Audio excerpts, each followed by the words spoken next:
MOX, sponsored by Saliga Heating and Cooling, a Daikin comfort dealer, and by Anderson Hospital, a Newsweek World's Best Hospital. Now, the Gashouse Gang on KMOX. The pitch on the way, a swing and a drive into right. That's a hit. It's going to tie the game. It may untie the game. Here's the JC around third. He's coming home with the go-ahead run into third on the throw home. Brendan Donovan. And the Cardinals lead 3-2. A pinch hit, extra base hit. Donnie comes through. A great call by John Rooney on KMOX last night. A great moment for the Cardinals. They win it over the Rockies, and it is the Gashouse Gang. Manager Oliver Marmol is with us with Bernie Miklas and Chris Ranji. I'm Tom Ackerman. Ollie, thanks for being with us. How are you? I'm doing well. How you doing, Tom? Doing great. Good to see you. Great to see all the guys. Our producers are Tyler Rosen and Frank Ladd. And Ollie, take us into that not only decision, but the communication with Donnie. I understand that he knew that there was going to be an opportunity for him at some point in that ball game. Yeah, no, this guy, he's been down a couple days. He definitely wants to find a way to impact the game. Before first pitch, he came up to me and he made it clear. He said, "Hey, I'm going to be ready if I can change the game in the 8th or 9th. Call on me because I want to do it." So it presented itself. He was ready and he came through. There's a lot of moving parts to that game as far as how you wanted to approach it and who you wanted to hit for. I mentioned the post game. We kind of veered from what we would normally do there with allowing Victor Scott to take that at bat and keeping the defense in the game. But without JoJo, without Riley O'Brien in a one-run game, we felt like taking a shot to maybe add to the score and be up by 2, letting Pozo take that at bat made sense and just creating a little bit more of a cushion. And worst case scenario, they tie it up. Burleson's going to be in that 3 spot, and we felt good about that. So a lot of moving parts to it. I'm glad it worked out the way it did, but what makes that happen is Donnie being as gritty as he is, man, and putting together a really good at bat there. Yeah, it was a fun game to watch, and it was really interesting, Ollie, because you just alluded to it. You know, you were already down a man going into the game at Donovan. Then Nootbaar gets hurt, fouling the ball off his knee. So you're down 2 guys, and you only have 2 guys left on your bench. And you and Donnie had talked about it, and you had agreed, you know, he'd be able to take it at bat for you. But you were moving your pieces around the best you can, trying to maneuver your way through those late innings. And, you know, your bench was empty. Donnie had to play second, which was no big deal. Yeah. And you basically squeezed, you know, everything you could out of a shorthanded team. And then obviously the other big deal was you were short in the bullpen and you trusted Leahy to go 2 1/3. I mean, you don't really see 2 1/3 inning relief gigs that lead to a win. That's kind of unusual, but it worked beautifully. No, it did. And what gave us the comfort of being able to do it is that Leahy's done it quite a bit, where he's given you an extended look. And if he's efficient, then we feel good about sending him back out there. We knew what was coming out of the hand and what it looked like. And he's not – here's one thing, man. That kid's not going to get sped up. Regardless of situation, he's done such a better job of exactly that, man, just slowing the game down, not letting anything get to him. And we felt like he would handle the 9th just fine. And he did, man. Can I give you some crap for a minute, Ollie? That's the only reason we do this, right? That's right. So Bernie can give you crap. No, I'm not even going to ask you about Jordan Walker anyway. What are you guys doing? Don't you know you're supposed to be dead? Don't you know you were out of it? Yeah, I mean, you had, you know, Helsley, Maton, and Matz traded. You were cooked. Season over. Forget about it. What the heck who do you guys think you are? No, that's perfectly put, and that's probably plays to our personality really well. These guys are playing with house money. They got nothing to lose, and that's a fun spot to be in. You lose 3 key arms out of the pen, and at the end of the day, man, you approach the game with play fast, trust your instincts, take risks, and see what you're capable of doing. And our guys have created a little bit of an identity around that. They're going to continue to, but it's been fun, man. Our hitters meetings, just listening to our guys talk about the game, the previous game, and talk about how they want to approach the following game. There's an intensity to it. There's a focus there, but a looseness as well. So, yeah, we're supposed to be out of it. but don't tell our group that, because they're not going to believe you. So how is it different in terms of game preparation or anything? Because players on the field are always going to try. They're not going to. They're not going to never try to win. I mean, they know what the front office does. That's independent of what their effort is. So what is different after a deadline like that, when the front office has basically said, yeah, we don't believe this is the year? I give credit to our clubhouse and our staff for keeping the mindset in the right place. Because you can easily go, all right, they're waving the white flag, let's get ready for next year. And there's a little bit of getting ready for next year and given opportunity and in the conversations that are taking place. But we know we still have several weeks of baseball, and we get to decide what that looks like in our style of play. And our staff has done a really nice job of having individual conversations. We've had some collective conversations as a whole group as far as what it needs to look like moving forward and the identity we want to kind of create. But the players have taken it to heart, and they're not going to give in. To your point, when they step on the field, they're going to give you everything they have regardless. But there's that extra edge, attention to detail and focus whenever you're playing meaningful games, and they want exactly that. And it's better to evaluate when you're playing meaningful games down the stretch too, and see how guys are reacting to that. So there's a lot to it, but at the end of the day, man, these guys are getting after it, and they want to play till the end. So we'll see what it turns out. So along those lines, I know it's case by case, but when you have a late game situation, if you need, a high leverage guy out of the bullpen, big moment, second and third, you need to get an out, or you need a big pinch hit late. How do you balance trying to win the game for that day as opposed to, well, maybe I want to see if this guy is capable of this big moment? Good question. And it's a good balance. I think there's a lot of opportunity for that. It presents itself pretty often where you can see what someone's capable of doing, or how they handle a high leverage situation, or how they respond to something not going their way. When you have a chance to win a game, you win a game. We've played a lot of baseball to just let certain games go because you don't want to take your best shot. So they continue to put themselves in a position to win a game. Our job's to go ahead and give them that shot. So we'll pick our spots for evaluating someone under those conditions, but we're also going to try to win as many games as possible along the stretch. So it's a good balance. I think we've done that all year, though, with certain pitch hits and giving guys opportunity. We'll see more of it because we don't have the three in the back end, but we'll continue to balance it. Ollie, let's talk about Miles Michaelis for a minute.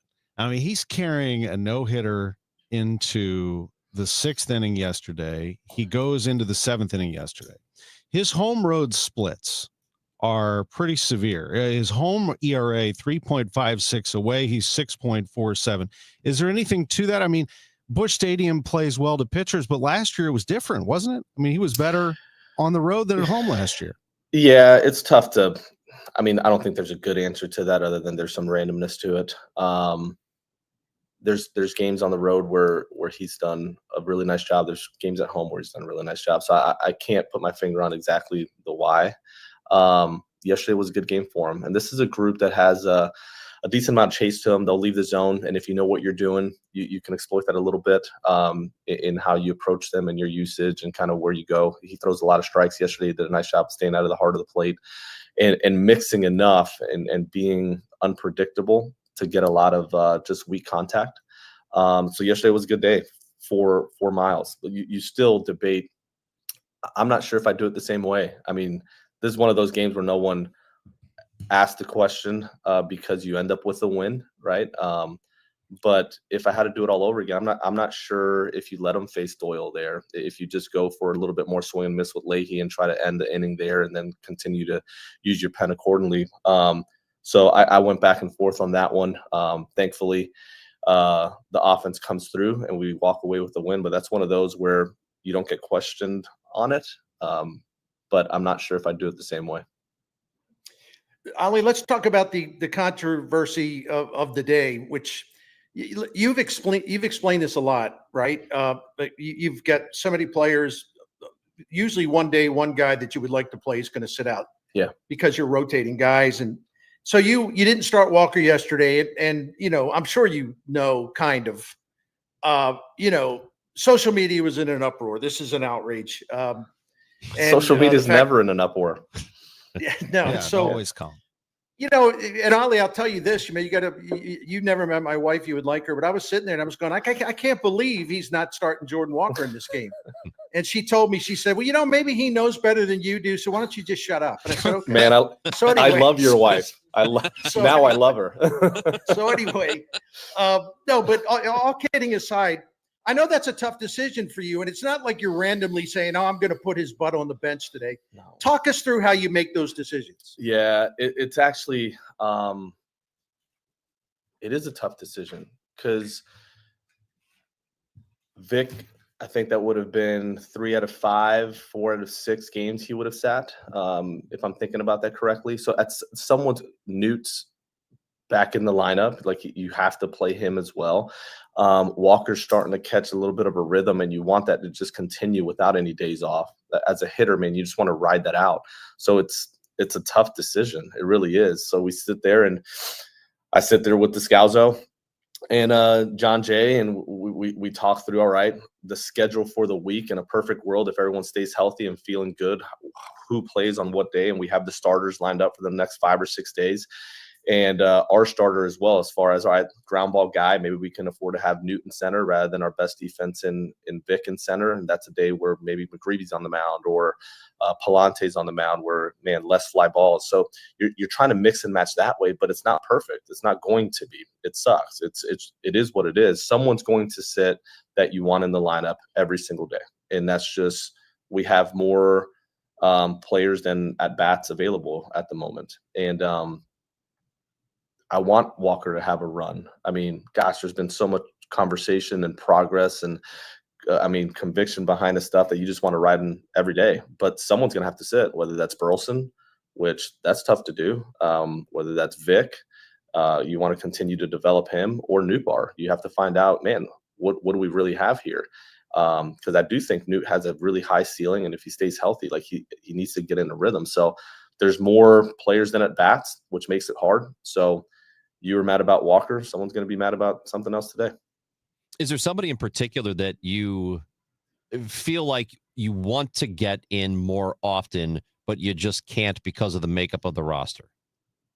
It's probably just the outfield, Chris, as far as the rotation. When someone starts to get in a rhythm, you want them in there every day. It's impossible to keep them in there every day without someone sitting every day. And that person sitting every day can't be Victor or Newt or Walker. So there has to be a rotation, which means that there isn't consistent. You're going to play 5 days in a row, 6 days in a row. It just makes it very difficult. We've been trying to balance that all year, thankfully, and not thankfully, but the way it's worked, there's been enough injury where it's kind of solved itself from time to time. But now those guys are healthy, and we have to figure out a way to just keep them on a rotation. It's not ideal. I get it. I want Walker in there yesterday as well, but it has to come at somebody's expense every day. What do you think of Gorman at third? He had the throwing error on Sunday. Yeah. He had 2 yesterday, but he had the hit on Sunday, and he drew the walk yesterday that led to the tying run, and eventually you overtake the Rockies. But Gorman at third obviously is working through some things. Yeah, he is. And I hear the conversation. Why not just put him back at second and push the JC at third and eliminate a little bit of what's going on? The reality is we have this guy, his name's Donovan. He plays there every day. Okay. And yes, he's missed a couple days due to some discomfort, but he's back in there today, and he's going to play every day. So if Gorman's going to get every day at bats and find out what we have in him offensively, he's going to have to be at third base. So moving him to second for a couple days while Donnie's not there, I need him to continue to get better at third, because that's where his playing time is going to come. So Donnie's back in the lineup today, and yes, he's working through some things, but it's exactly that, man. He's going to have to work through it, and it's a tough league. It's the big leagues, and he spent yesterday early work. Actually, he had 2 different sessions with Stubby yesterday, just working on some things, and the work was great. Our hope is that it starts to translate into the game, but this isn't a matter. He's capable. We've seen it. His arm plays plenty at third. I mean, he's got plenty of arm strength and accuracy to play over there. He's in a little bit of a funk, and we need to find a way to get him out of it. But as far as moving him to second in order to accommodate it, that's not an option at the moment. Ali, one of the things that has really defined the Cardinals over the last 2 seasons, even though there's been a lot of cast changes, your bullpen has been excellent. I mean, this is second year in a row. Now, you and Dusty had to clean some stuff up at the first month this year. Yeah. On that one off day, you kind of rearranged everything. Yeah. And then since that time, the Cardinals have the third best bullpen ERA in the majors. And last year the Cardinals were exceptional at protecting late leads. They're exceptional this year doing the same. And even after the trade deadline, your team's 5-0 taking a lead when you lead after 8. So you're still doing it, even though 3 guys have been subtracted. But why do you think your bullpen has been so damn effective the last 2 years? People would argue that it's probably the number one reason why you have been able to stay above water in terms of record. No doubt, it's the reason we've been able to keep our head above water. Those guys have done a really nice job.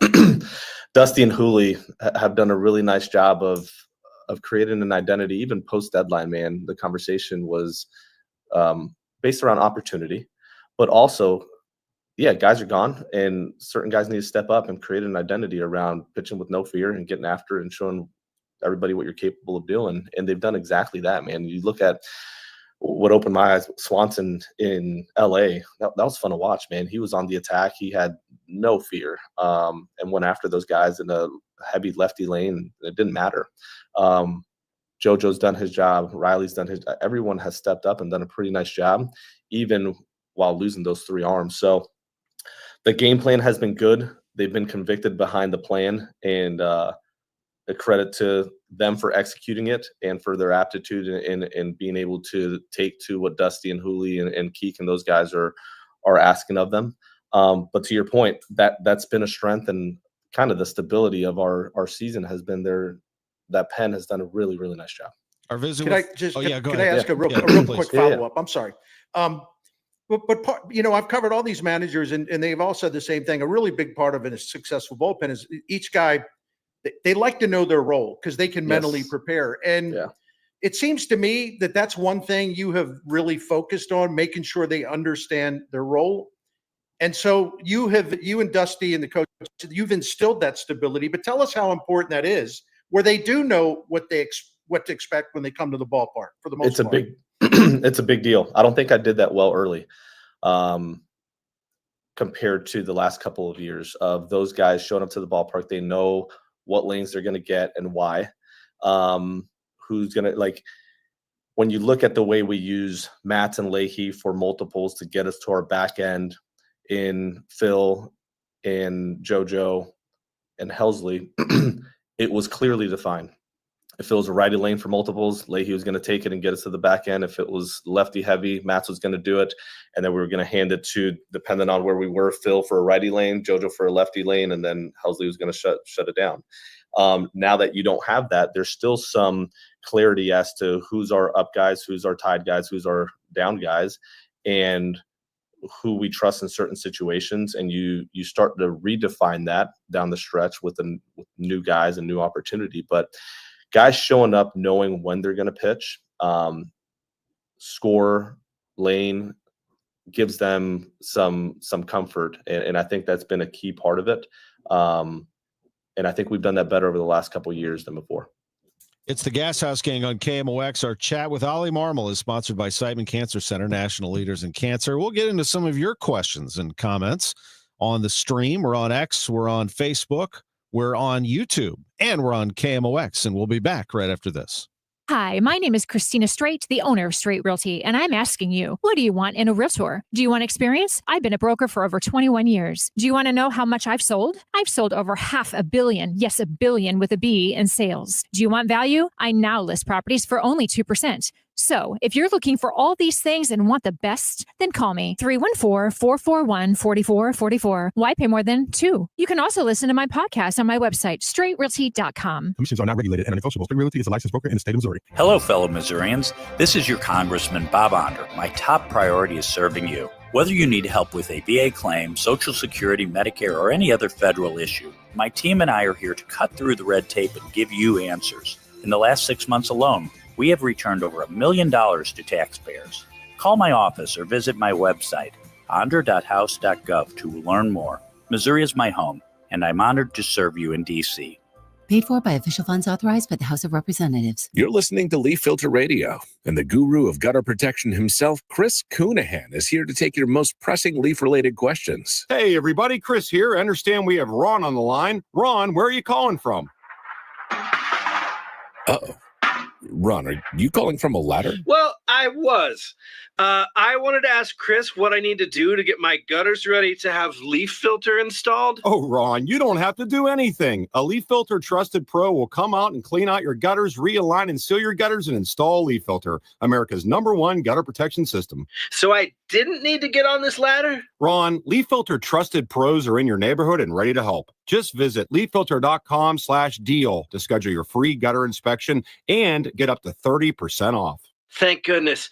What was that site? That's leaffilter.com/deal for your free gutter inspection today. See representative for warranty details. Promotion is 20% off plus a 10% senior or military discount. One discount per household. The Chris and Amy Show. Weekdays starting at 9 on 104.1 FM. KMOX. Our visit with Cardinals manager Oliver Marmol on the Gashouse Gang is sponsored by Siteman Cancer Center, national leaders in cancer, with the manager and Bernie Miklas and Chris Ranji. I'm Tom Ackerman. Wanted to get to some of the questions and comments from listeners on YouTube, John. And I know that we sort of talked about this a little bit already, but John would like to go into more detail about losing 3 arms out of the bullpen at the deadline, yet that pen is still going. Wants to know about the value of Pages and Pozo in keeping them going. Both of them have done a nice job. I'll speak to each one individually. Pages' biggest strength is game planning. His ability to sit there with Dusty and our pitching staff, understand how to attack every hitter, know our own guys extremely well, but the opposition as well as they know themselves.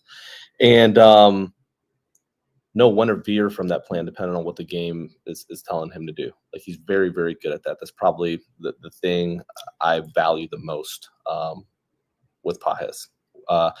Pozo, when he first got to us, we knew he had a good swing, makes a lot of contact. He's going to chase, but he's going to give you a really professional at bat, and he's going to bring a certain enthusiasm to the field every day that's contagious. From a catching standpoint, we knew we had some work to do when it comes to game calling, man. The standard's super high. And he's taken to it really, really well, starting to understand. And we've paired him with Libby and Palante and kept him kind of with guys in order to make quicker progress. But when it comes to understanding the game plan and when to veer from it and having a purpose behind every pitch, we're in a much better spot today than we were even a month ago, 2 months ago. So I'm excited about where he's at and where he's headed and his overall aptitude. But both of those guys have brought a decent amount of value to what our rotation's been able to do, what our pen's been able to do, and just keeping things on track. For those on our live stream, a lot of good comments coming in for Ollie from our listeners, like Mike, who says you're the perfect leader for this group. Take us into, this is the first Gashouse Gang. That's my wife's burner. Remember that? I was just saying, remember the first show we did and you noticed that you could see the comments. You're like, oh boy, things have changed a little bit around here, but take us to, this is your first Gashouse Gang since Yadi's appearance. Can you give us a little backstory also, just maybe something that you thought was neat behind the scenes that maybe we didn't see, Yadi with your group, and why it was so effective and important to have him with you on Friday and Saturday? No doubt. I'll start with I loved every second of it. Gosh, for a lot of reasons. He called me, I would say probably 2 months ago or so, and mentioned, hey, I'm coming into St. Louis for a signing. I'll be there for 2 days. We'd love to see you. And then about 2 weeks out, he sent me a text reminding me, and then he sent me and Mo a text and said, hey, what do you think about being in uniform? I answered pretty quickly. I said, absolutely, let's do it. And I'm so glad I did, because this is a guy, and I expressed this a ton over the weekend while he was here. He has just a unique way, man, of explaining what it means to be a winning player, and not just be good at this, but be a winning player. And for a young group to hear that, it's impactful. He didn't speak to the entire group or give a speech or anything like that. He's more low key. When he got in, he said, hey man, I just want to lay low and maybe have a conversation behind the scenes with different guys. So he asked me about certain guys and where they were mentally, and we talked through that before the day started, before the players even got there. And then in his own way during the game, during batting practice, he would just kind of scoot in and just have small conversation with guys. But those are meaningful conversations. My favorite part was probably once the game's over, being able to sit in the clubhouse for hour and a half after and just tell stories and hang out, because I love having him around, man. When he was a player and I was the bench coach, when you're the bench coach, you spend a little bit more time with the player. It's just the way it works. You get to know you're the mediator between the player and the manager. So I was able to get to know him really well during that time, and then I got to manage him in 22. But just having him in, even if it's for 48 hours, was cool. I know he expressed after the second day was over, man, I really enjoyed it. I'd like to do it again. That door is always open. I'll take every ounce of and every minute of time he wants to give this organization. He's been a big part of what we've done here for a very long time. I don't have to tell you guys that. So that door is always open. And as he becomes a little bit more flexible and being able to do it, we may see more of him. Ali, you referenced Victor Scott a little while ago, and I'm just doing a check-in. How is he progressing offensively, even though the numbers aren't that good? But what's it going to have to take for him to kind of really gain traction and kind of get over the hump, so to speak? Yeah, I don't want to say we're at a little bit of a standstill there, but I feel like we saw this coming a little bit, and now we just have to get over the hump. His work, if I were to say two guys, there's more than two, but the two that come immediately to mind that have a much better process today than they did at the beginning of the year. On the pitching side, Libby's been impressive, man. And nothing to do with when he takes the mound, just everything to do with the days in between his starts. And Victor Scott on the position player side. And it's tough when you're not getting the results you want, or it's not happening as quickly as you would like. But the process that he's put in place in order to have success is what you would want. He didn't have the plan that he has today. He didn't have the process or the attention to detail or just the overall schedule. From the second he walks into how he's attacking base running, bunting, his offense, his defense, the overall keeping his body ready to play every day, is in a much better place. We're just not seeing the practice transition into the game just yet. In talking to him, his swing is a little bit more rotational where he wants to pull the ball. We're seeing a lot of balls in the air that I'd like to see more on the line, and his misses look different. Whenever he tries to kind of just shoot that ball over the shortstop's head, he crunches and he gets pushy, and that's when you see kind of the flares and the pop-ups to left. So he's a little in between on both. What I do like is he's becoming a little bit more comfortable with the bunt. When I talked about playing fast, taking risks, use your instincts during the stretch, yesterday, him trying to take that with him with the safety squeeze there with JC at third. Like, I like the way he's seeing the field, but it's going to take time. And this is one of those where I really do believe the ceiling for Victor Scott and where he's at today, there's a big gap.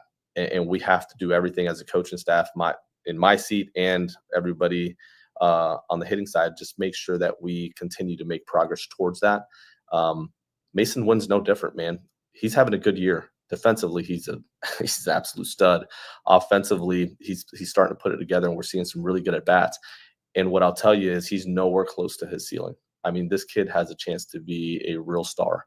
And he's got so much killer to him where the combination of his skill set and his mentality, man, gosh darn, you're gonna love watching him play for a long time. So I'm excited about him as well. But those are two guys where their ceilings are high and we're nowhere close to them, but we have to continue every day, just be head down, making progress towards it. I really have questions about two different starters. One of them tonight in Liberatore, who we have a lot of times this season talked about his workload and getting toward the end of the year. And he's pitched into the fifth inning a couple of times lately, but a lot of it 4 innings, 3 innings. Are you at first of all, getting close to a threshold with him? And then the second question was about McGreevy, who's been really good in the last couple of starts he's had, really against the Cubs. He was terrific. So it's more of a status report on those two guys more than anything else. Libby, here's the way I would word this. If there's a meaningful regression in his next start or two, where we feel like, hey, we need to take a pause, then at that point we'll entertain either shortening his outings, piggybacking him with Leahy, figuring something out there if it makes sense not to push through anything. If he's healthy and feeling good, then we'll continue. But I'm really wanting to see this next start and see how his body responds to it, how he recovers from it, and just velo, being able to hold it throughout the entire game. All that's going to matter. Okay, so we'll keep a close eye on that. We've been monitoring for weeks now. But McGreevy's in a good spot, man. Having him up here during this, I've said it a ton. Getting the feedback from big league hitters is one of the most important things for him, because then he's able to make adjustments. I love the adjustment he made against San Diego, and he's going to continue to do exactly that, man. Like, this is a smart kid, knows himself very well. He's comfortable in his own skin. You can have direct conversations with him. He's not going to get defensive. He wants feedback. He wants to grow. So having him face the best hitters and seeing how they respond to it is next step for him. But as far as making adjustments, this kid's going to be able to do it. So both of them are in a good spot. But for Libby's standpoint, I want to see how this next outing looks, and then we'll make a decision after that. And just as a follow-up to that, and then I'll give Bernie the last one here. Sure. Sonny Gray coming off two really nice start. He commented after the game, he said he likes maybe that the games mean even more against the Dodgers and the Cubs. So that kind of got him going. We all know that he's a student of the game, but he has a burning passion, doesn't he, also to succeed and compete? He does, man. He's wired differently, and I mean that in a really good way, because he loves the game. He loves to study the game. He loves to win. And this is a guy that you want others to learn from, because he's got a purpose behind everything he does, and he does it in his own way. It's hard to replicate what he does. If you're trying to get a young kid to do exactly what Sonny does, it's going to be tough. But there's certain aspects of what he brings to the table, man, that you want others to mimic. And his intensity, overall attention to detail is definitely some of the things that come to mind. But yeah, he's not going to lay down, and he's not going to let others around him do that down the stretch. Like, we want to continue to take our shot, and it's going to be fun. We're going to play hard all 9 innings, pick our heads up, see if we can shake hands at the end of 9. And if not, we'll wake up the next day and do it all over again. But I can tell you this group is not going to just lay down and let the season just finish. I'll tell you that. Yeah. Ali, I got one more question for you, just on Ivan Herrera. We're all so excited watching this dude hit, and the talent is there, but his bat's been quiet. And I know during the course of the season that's going to happen, but tell us what you see. Are pitchers going about, working to him differently? Are they giving him an education at all? Or is it just one of those stretches where it's just a little tough right now? What do we see there? In talking to him, I would give the pitcher less credit than I usually would. In talking to him, he's a little in between in what he's doing, and he's the type of guy that I don't think that'll last very long. It's just the ups and downs of the year. But this guy knows how to hit, and he can sit on pitches. He does a really nice job with his approach. So this is something where I don't give it a ton of thought, because I know him, his personality, and just the way he'll go about his business today. And it's a matter of time before he starts thumping again, and we're not discussing it. But he's done a nice job. Even when things don't go his way, man, he's quick to just let it go and move on to the next thing, which I also think will help him down the stretch. Always appreciate your time. Thanks for staying a little longer than usual, but there's a lot going on. So we appreciate it very much. Good luck tonight against the Rockies. Appreciate it. Thanks, guys. Ollie Marmol, Cardinals manager, with us on the Gashouse Gang. Bernie and Chris join me next. We discuss what we just heard and look ahead to tonight's game. It is the Gashouse Gang on KMOX. Back after this. Wake up informed. Wake up empowered.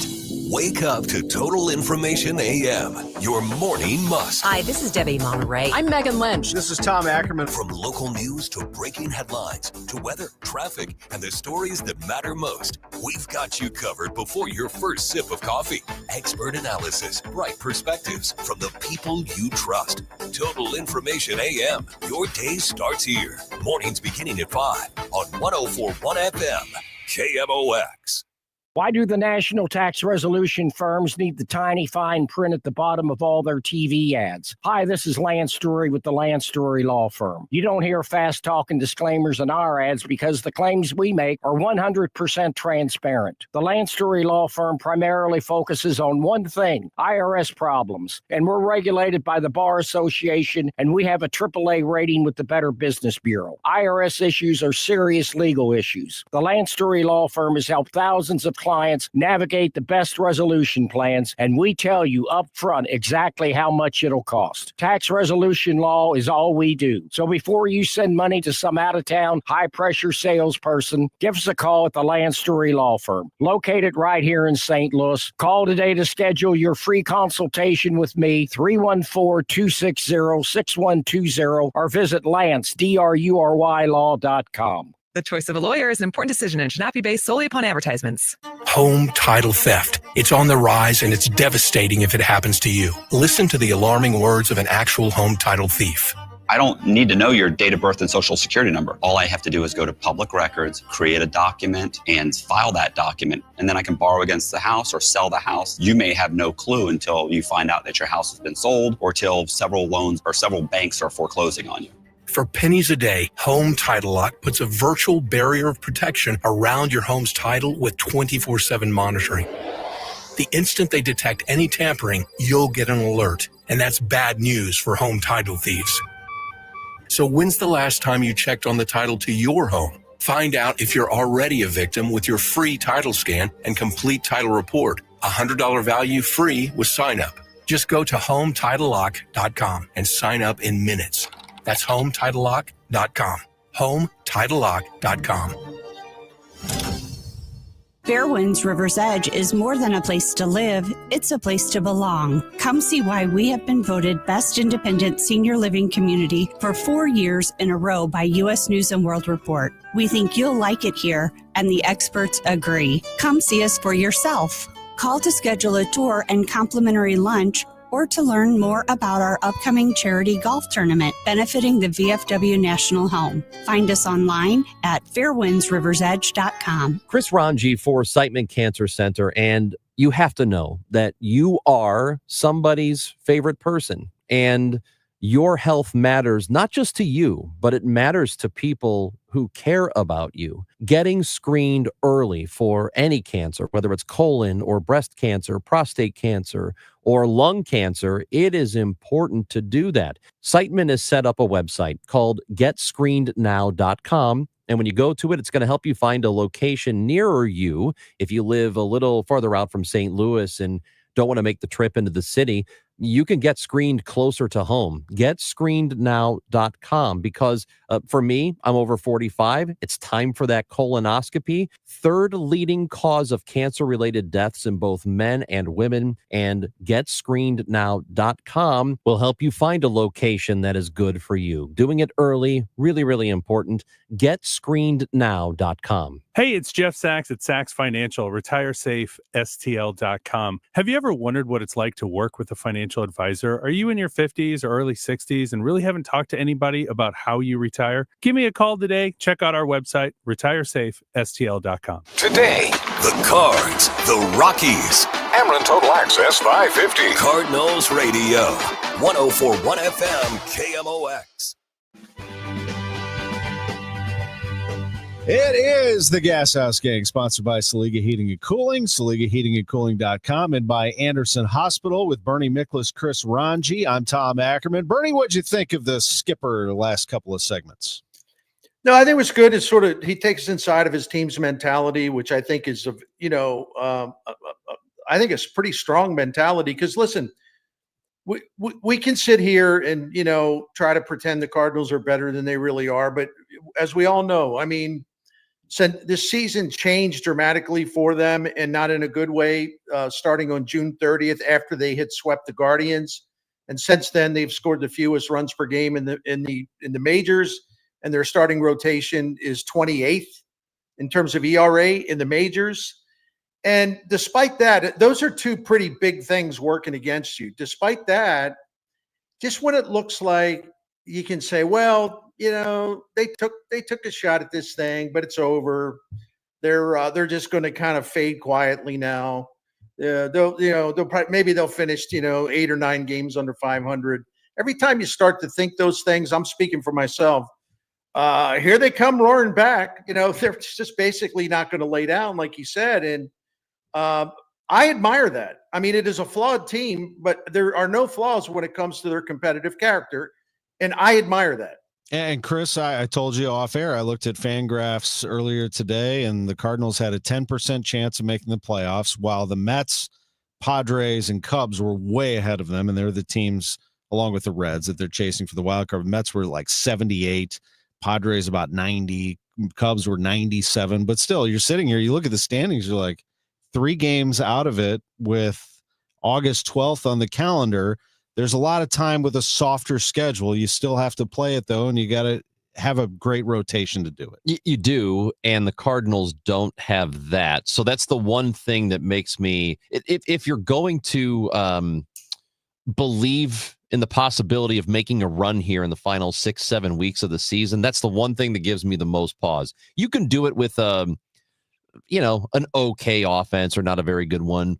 You have to have a good bullpen, I think. But if you don't have starting pitching, that makes it very, very difficult. The reason the Brewers are doing what they're doing, and they've won 10 in a row, they continue to win. They had that long win streak before them. They lost a couple, and now they're back on another long win streak.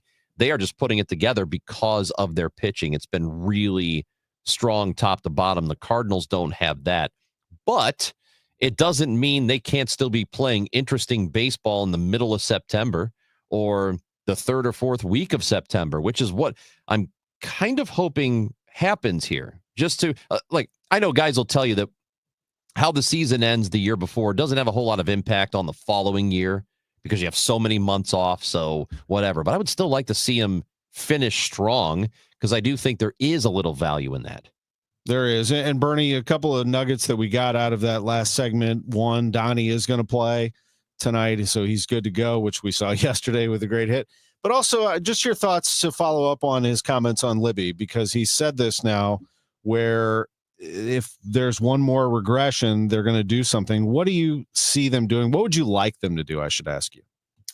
That's a great question. I haven't given that much thought, but I've been a proponent all year of when they're in a situation like this, when they want to maybe they run into a situation where they want to lessen the load on someone because of a concern over innings.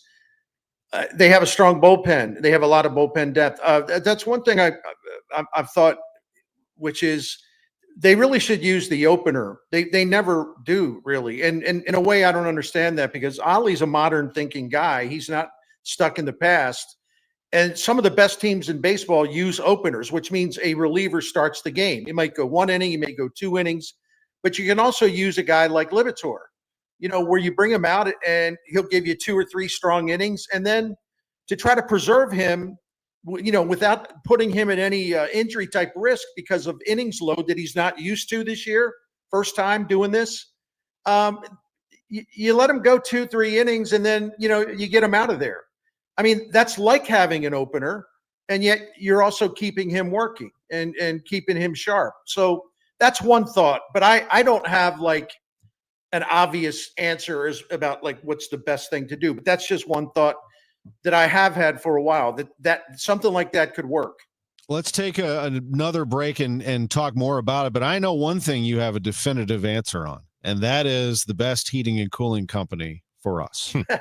I sure do. Thank you. Saliga Heating and Cooling has been taking care of St. Louis families since 1927. The same Saliga family since 1927, taking care of all the generations, including the Mickleses. And listen, we've been with Saliga for so long. I mean, I feel like I'm qualified to testify on their behalf because in our experience, listen, you don't want anything going wrong with your heating and cooling or indoor air quality or whatever it may be. You don't want anything to happen, but man, we are grateful if something does happen. When it does happen, we've got Saliga Heating and Cooling, Dan Saliga, to call on.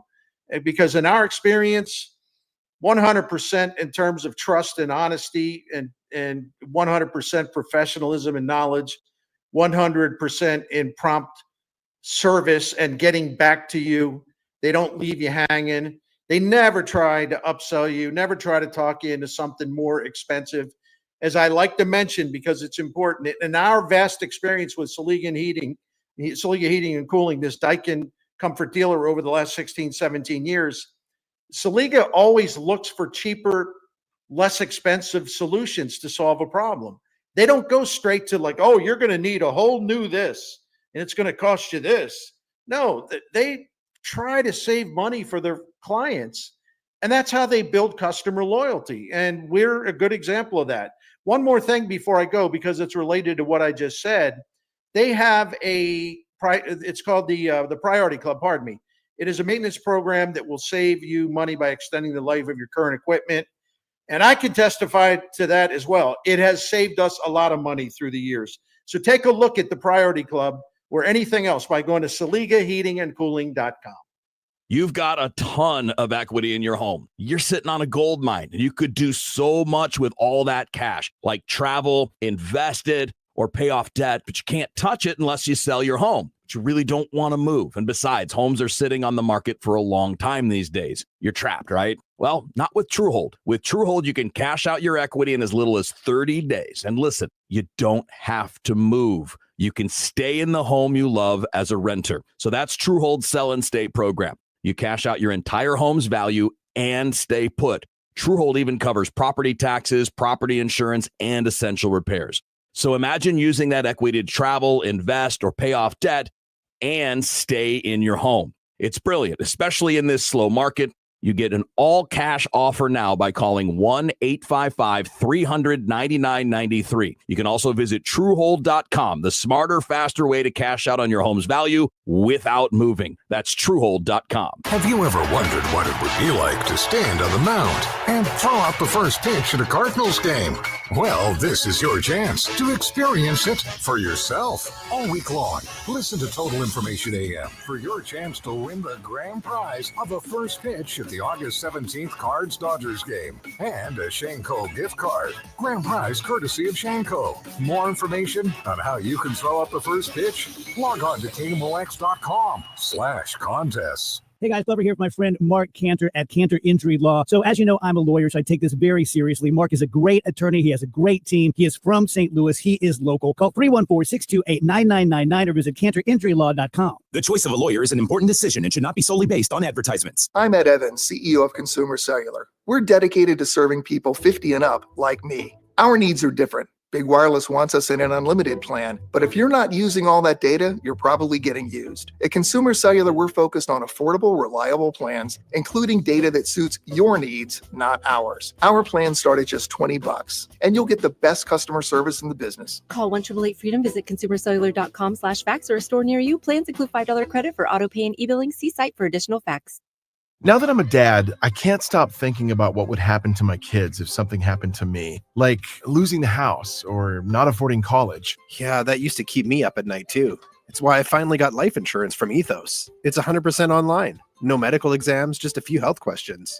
I got $2 million in coverage for around $2 a day. I never realized it was that simple. Get your free quote at ethos.com/life. That's ethos.com/life. Rates may vary. Bill monthly. Sample rate 10-year term life policy for a 35-year-old healthy non-smoking male. As the old saying goes, size matters. At Morgan & Morgan, we have over 1,000 lawyers and nearly 6,000 people on staff. But at the core, this is and always has been a family business. Our family watching out for your family. Call us or email us 24 hours a day, 7 days a week, even on a Saturday or a Sunday. And if you ever have a problem, call our mom. Morgan & Morgan. For the people and your family. Injured? Dial Pound Law or visit forthepeople.com for an office near you. Calling all future sportscasters. Sharpen your skills and learn from the best of the Missouri Broadcasters Association Sportscasters Forum Tuesday, September 16th in St. Louis. Join Cardinals beat reporters, broadcasters, and the legendary John Rooney, the voice of the Cardinals, for insider sessions on play-by-play, interviewing, reporting, and more. Then cap the day with a Cards-Reds game at Busch Stadium. Open to college students and broadcasting pros. Just $10 for students, lunch, and a game ticket. Space is limited. Register by September 2nd at MissouriBroadcasters.org. Now back to the Gashouse Gang, sponsored by Saliga Heating and Cooling and by Anderson Hospital on 104.1 FM KMOX. Yeah, I was looking through some of the commentary on social media. KMOX Sports reposted Redbird Farmhands, who said, "Man, I love the Ollie interviews on Tuesday. He gives such good insight on his decision-making process and things going on, and it's just great content on KMOX. We appreciate that." And Chris, you saw a text here recently you wanted to bring up. Yeah, 314-436-7900. This one says, I think Ali catches undeserved criticism.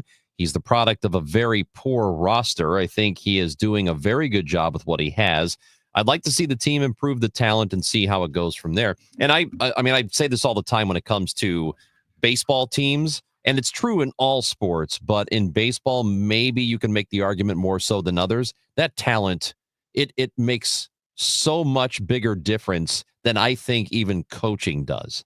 Just because the sport is so one-on-one, batter versus pitcher, manager can't do anything about a hitter at the plate, can't make him hit a home run. You're not calling plays, you're not calling defensive schemes. It's just a completely different animal. So if you don't have the horses, I hear managers say this all the time, if you don't have those horses, you're not going to win.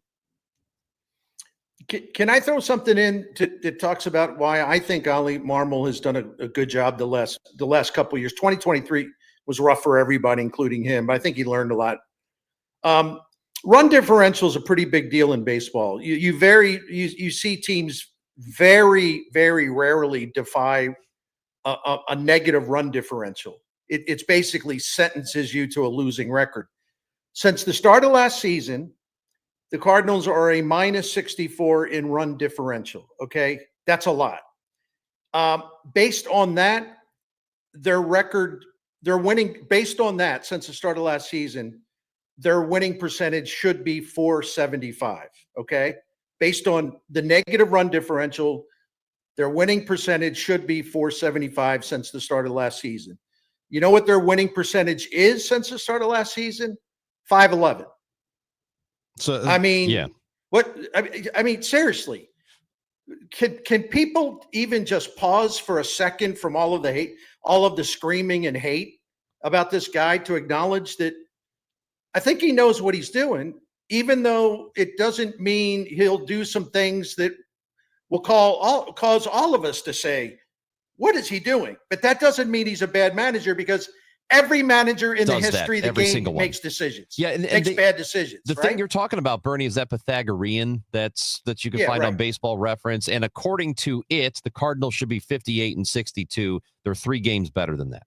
And they should have been 76-86 last year. Maybe managers should have a war where we rate them that way. Manager war. Yeah, Bernie, always great to see you, buddy. We can see your videos are excellent. They're all over the place on social media. You do a great job with St. Louis Sports Central and with Katie Wu and with us, and we appreciate you.